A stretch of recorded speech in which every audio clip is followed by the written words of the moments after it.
சிவகாமியின் சபதம் பாகம் 3 55ஆம் அத்தியாயம். கத்தி பாய்ந்தது.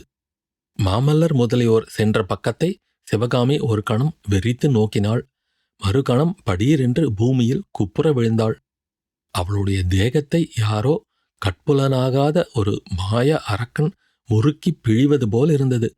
உடம்பிலுள்ள எலும்புகள் எல்லாம் நரநரவென்று ஒடிவது போல் தோன்றியது. அவளுடைய நெஞ்சின் மேல் ஒரு பெரிய மலையை வைத்து அமுக்குவது போல் இருந்தது. அவளுடைய குரல் வளையை ஒரு விஷநாகம் சுற்றி இறுக்குவது போல தோன்றியது. ஒரு கணம் சுற்றிலும் ஒரே இருள்மயமாக இருந்தது. மறுகணம் தலைக்குள்ளே ஆயிரம் மின்னல்கள் பாய்ந்தன. வீடும் விளக்கும் அவளைச் சுற்றி கரகரவென்று சுழன்றன. கீழே கீழே கீழே இன்னும் கீழே அதல பாதாளத்தை நோக்கி சிவகாமி விழுந்து கொண்டிருந்தாள். ஆஹா, இப்படி விழுவதற்கு முடிவே கிடையாதா? என்றென்றைக்கும் கீழே கீழே போய்க் கொண்டிருக்க வேண்டியதுதானா?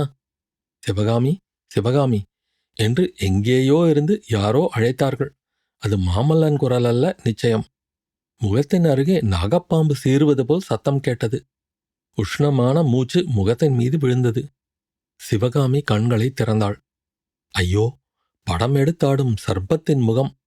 தீப்பிழம்பாக ஜொலித்த பாம்பின் கண்கள். இல்லை இல்லை, நாகநந்தி பிக்ஷுவின் முகம். அவர் மூச்சு விடும் விஷக்காற்றுதான் தன்னுடைய முகத்தின் மேல் படுகிறது. சிவகாமி ஒரு பெரும் பிரயத்தனம் செய்து பளிச்சென்று எழுந்து உட்கார்ந்தாள். பிக்ஷுவை விட்டு விலகி சற்று தூரத்துக்கு நகர்ந்து சென்றாள். அவள் தேகமெல்லாம் படபடத்து நடுங்கியது.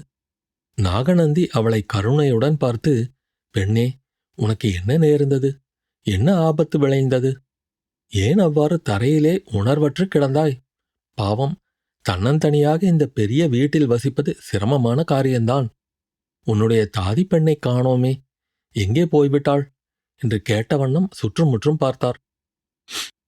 அப்போது அவர் பார்த்த திக்கில் மாமல்லர் போகும் அவசரத்திலே விட்டுவிட்டு போன தலைப்பாகையும் அங்கவஸ்திரமும் கிடப்பதை சிவகாமி பார்த்து பெருந்திகில் அடைந்தாள். நாகநந்தி அவற்றை கவனியாமல் திரும்பி சிவகாமியின் அருகில் வந்து, பெண்ணே, நான் சொல்வதை கேள், உன்னுடைய நன்மைக்காகவே சொல்லுகிறேன் என்று சொல்லிய வண்ணம் சிவகாமியின் ஒரு கரத்தை தன் இரும்பை ஒத்த கரத்தினால் பற்றினார். அப்போது சிவகாமியின் உடம்பு மறுபடியும் நடுங்கிற்று. கொடிய கண்களை உடைய நாகசர்ப்பம் படமெடுத்து தன்னை கடிக்க வருவது போன்ற பிரமை ஒரு கணம் ஏற்பட்டது. சட்டென்று சமாளித்து கையை வெடுக்கென்று எடுத்துக்கொண்டாள். ஆ சிவகாமி, ஏன் இப்படி என்னை கண்டு நடுங்குகிறாய்? உனக்கு நான் என்ன தீங்கு செய்தேன்? உன்னிடம் உண்மையான அபிமானம் கொண்டதல்லாமல் உனக்கு நான் ஒரு தீங்கும் செய்யவில்லையே. உன் தந்தையின் உயிரை காப்பாற்றியதன்றி வேறொரு அபசாரமும் உனக்கு செய்யவில்லையே. ஏன் என்னை வெறுக்கிறாய் என்று பிக்ஷு கனிவு ததும்பும் குரலில் கேட்டார். சுவாமி, தங்களைக் கண்டு நான் பயப்படவும் இல்லை, தங்களிடம் எனக்கு வெறுப்பும் இல்லை. தாங்கள் எனக்கு என்ன தீங்கு செய்தீர்கள் தங்களை நான் வெறுப்பதற்கு? எவ்வளவோ நன்மைதான் செய்திருக்கிறீர்கள் என்றாள் சிவகாமி. சந்தோஷம் சிவகாமி, இந்த மட்டும் நீ சொன்னதே போதும். உன் தேகம் அடிக்கடி நடுங்குகிறதே, அது ஏன்?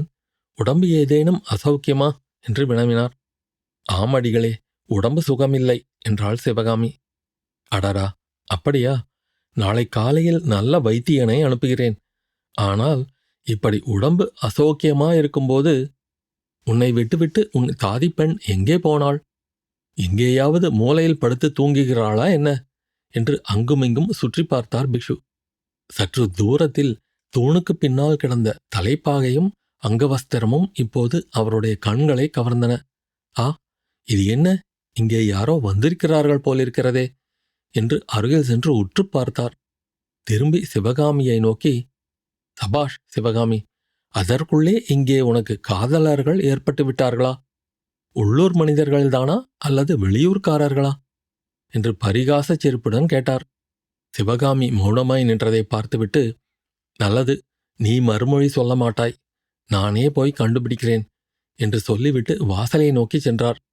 அப்போது சிவகாமிக்கு, இவள் புத்த பிக்ஷுவிடம் நம்மை காட்டிக் கொடுக்க பார்க்கிறாள் என்று மாமல்லர் சொன்னது நினைவு வந்தது. பளிச்சென்று பிக்ஷு அவர்களை கண்டுபிடிப்பதால் நடக்கக்கூடிய விபரீதங்கள் எல்லாம் நினைவுக்கு வந்தன.